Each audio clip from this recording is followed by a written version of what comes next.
এ কমলা, বাড়ি আছিস? হ্যাঁ রে বিমলা, আয় আয়। ওই আসলো আর কুচুটে কাকিমা।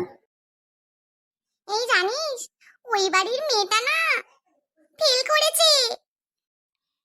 কি বলিস? ফেল করেছে? কি করে? ওর মা তো সারাদিন বলে মেয়ে নাকি 24 ঘন্টাই পড়াশোনা করে। হ্যাঁ রে হ্যাঁ, জানিস না রে বাবা, এই নিয়ে তো পুরো পাড়া লুটে গেছে। কি বলছিসটা কি? আমিই জানি না। সব খবর আমি রাখি আর এই খবরটা পেলাম না।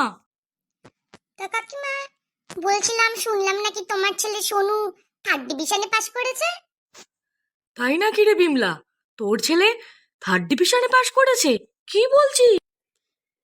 এই কমলা, আমি না এখন বাড়ি যাই, আমার না অনেক কাজ আছে। কুচুটে কাকিমা, এবার বোঝো ঠালা। হি হি হি হি হি হি হি হি হি হি।